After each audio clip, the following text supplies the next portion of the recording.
नमस्कार, मैं महेंद्र मिश्रा का स्वागत करता हूं। जैसा कि पिछली कक्षाओं में हम लोगों ने आवेश, किसी पदार्थ का वैद्युतमय होना, आवेश का इलेक्ट्रॉनिक सिद्धांत, क्वांटम सिद्धांत इत्यादि के बारे में पढ़ा। आज हम लोग कूलाम का नियम अध्ययन करेंगे। तो कूलाम एक वैज्ञानिक हैं जिन्होंने आवेशों का अध्ययन किया और ऐसे आवेशों का अध्ययन किया जो कि समय के साथ अपनी स्थिति में परिवर्तन नहीं करते।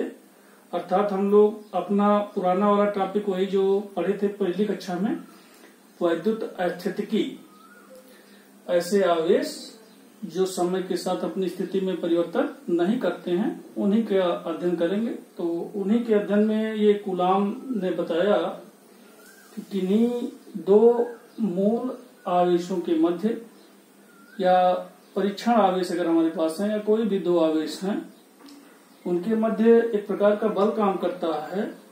उसी से संबंधित इन्होंने नियम बताया। इन्होंने कहा कि नहीं,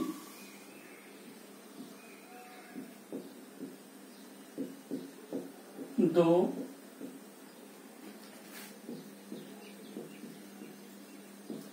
स्थिर बिंदु आवेशों के मध्य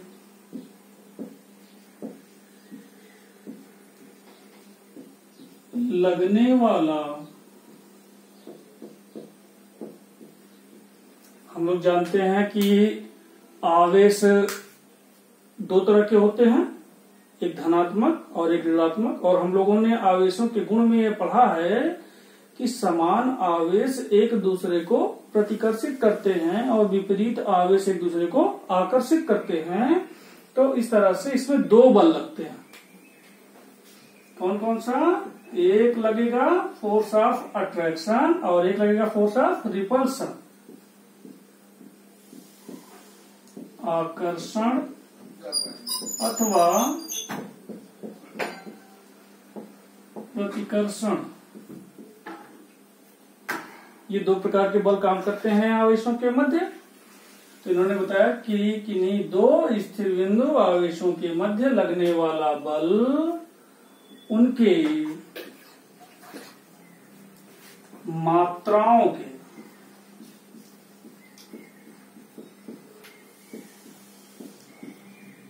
गुणनफल के अनुक्रमानुपाती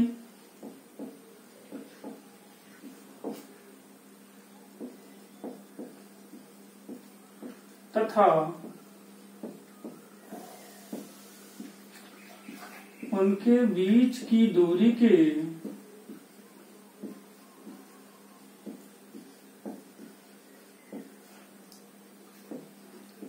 वर्ग के व्युत्क्रमानुपाती होता। अनुक्रमानुपाती का मतलब प्रोपोर्शनल और व्युत्क्रमानुपाती का मतलब इनवर्सली प्रोपोर्शनल। अर्थात इन्होंने बताया कि अगर आपके पास कोई भी दो ऐसे आवेश हैं जो क्या हो, पॉइंट चार्ज बिंदु आवेश हो और स्थिर, तो उनके मध्य काम करने वाला बल उनकी मात्राओं के गुणनफल के अनुक्रमानुपाती और उनके बीच की दूरी के वर्ग के व्युत्क्रमानुपाती होता है।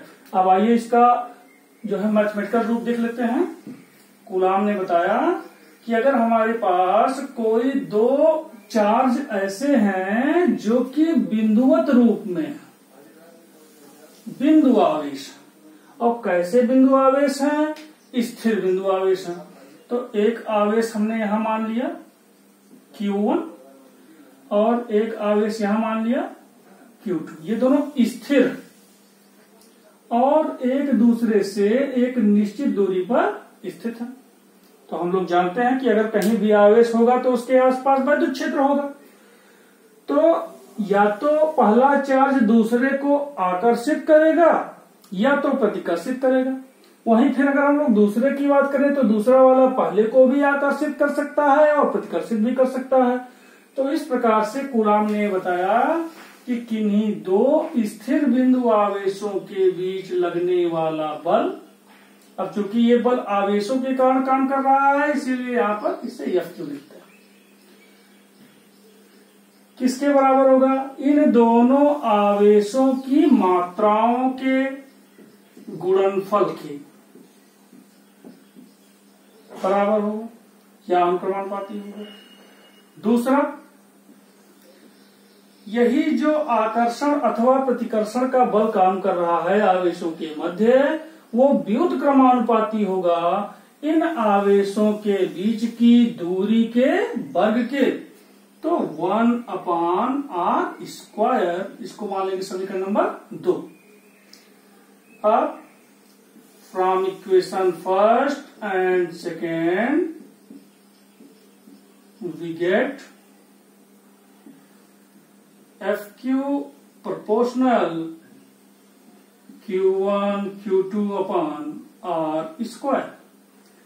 आप ये पिछली कक्षाओं में पढ़ चुके हैं कि जब भी कहीं अनुक्रमानुपाती या व्युत्क्रमानुपाती का निशान लगा होता है और उसे हटाते हैं तो वहां पर एक नियतांक या कांस्टेंट जुड़ जाता है, तो इसको हटाते हैं तो एफ क्यू इजिकल टू हमको मिलेगा कैपिटल के। कैपिटल के क्या है, कांस्टेंट, Q1 Q2/r²।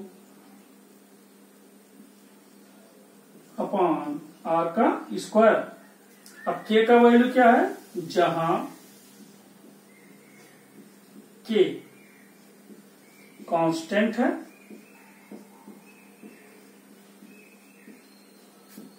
और के का वैल्यू क्या होता है, के इजिकल टू होता है 1/4πε0। इसको क्या कहते हैं, ε0। अभी इसकी चर्चा हम लोग करेंगे, तो पहले इसको सूत्र को ले लेते हैं। तो क्या हमको प्राप्त हो जाएगा, FQ is equal to 1/4πε0 Q1 Q2/r²। ये किसका नियम है, कूलाम का नियम है। और कूलाम ने क्या बताया, कूलाम ने बताया कि किन्हीं दो स्थिर बिंदु आवेशों के मध्य लगने वाला आकर्षण अथवा प्रतिकर्षण का बल उनकी मात्राओं के गुणनफल के अनुक्रमानुपाती और उनके बीच की दूरी के वर्ग के व्युत्क्रमानुपाती होता है। तो यहां से हमको दो समीकरण प्राप्त हो जाएंगे। इन दोनों समीकरणों को एक में मिला देंगे तो मिल जाएगा F अनुक्रमानुपाती Q1/Q2/r²। इसको हटाएंगे अनुक्रमानुपाती के निशान को तो एक नियतांक लग जाएगा K।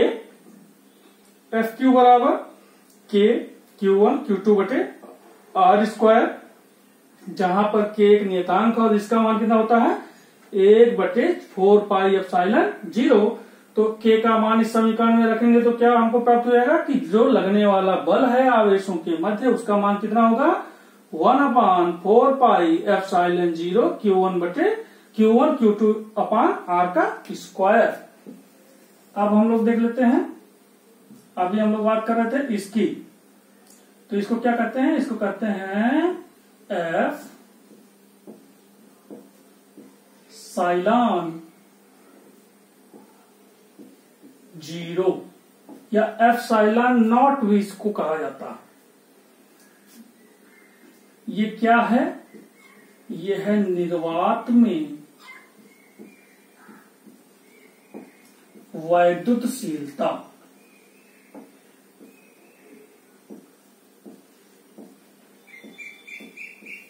क्या है, निर्वात की वैद्युतशीलता। अब पहले इसको हम लोग जान लेते हैं कि ये क्या होता है, फिर इसको हम लोग आगे बढ़ाएं।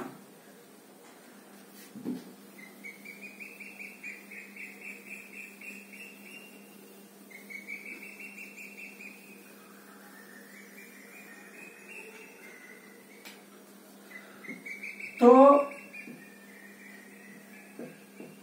निर्वात की वैद्युतशीलता जो होती है वह किसी पदार्थ की इंटरनल प्रॉपर्टी होती है, आंतरिक गुण होता है। क्या होता है, किसी पदार्थ का वह गुण जिससे वह अपने अंदर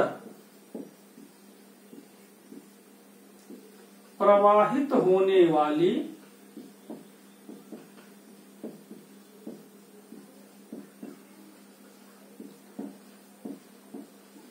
वैद्युत धारा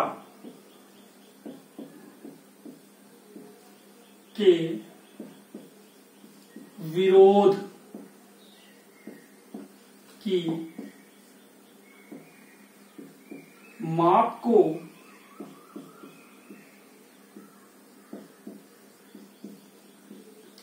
प्रदर्शित करता है। तो ये क्या काम करता है? मेन विरोध करता है, अपोज करता है। किस चीज का?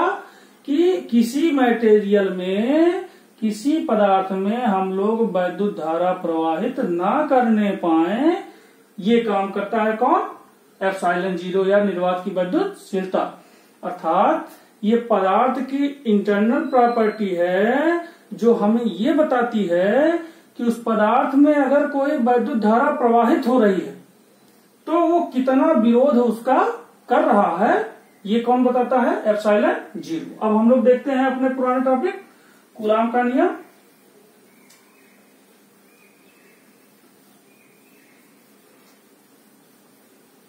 तो कूलाम के नियम में हम लोगों ने देखा कि हम लोग को प्राप्त हुआ F is equal to 1/4 pi epsilon naught Q1 Q2 upon R का स्क्वायर, ये हमको मिला अभी समीकरण। अब इसका हम लोग देख लेते हैं मात्रक। इसका मात्रक और बीमी सूत्र देख लेते हैं हम लोग। तो हम लोग जानते हैं कि Q बराबर क्या होता है? RT, धारा पूरे समय, और धारा का मात्रक क्या होता है? एम्पियर, और इसका मात्रक क्या होता है? सेकंड। तो देखेंगे ये कांस्टेंट है, और हम लोग जानते हैं कि नियतांक का बीमा नहीं होता। यहां से देखेंगे एम्पियर का स्क्वायर, सेकेंड का स्क्वायर बटे मीटर का स्क्वायर।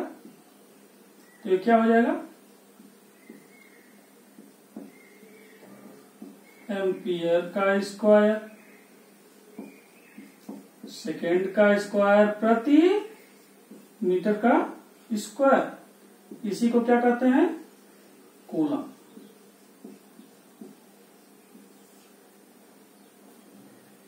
चूंकि ये नियम कूलाम नामक वैज्ञानिक ने दिया था, तो इसीलिए इनके नाम पर इस मात्रक को क्या कहा जाता है? कूलाम कहा जाता है। अब इसके वीमा की जो है बात कर लेते हैं।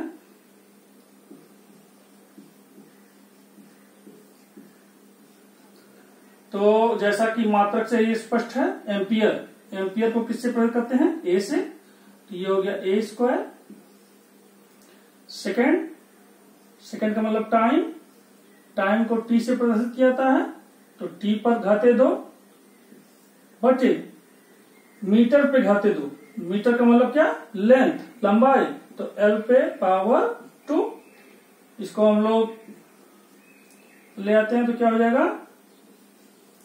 ए पे पावर 2, एल पे पावर -2 और टी पे पावर 2। तो इस तरह से हम लोगों ने इसका मात्रक और बीमा अध्ययन कर लिया। धन्यवाद।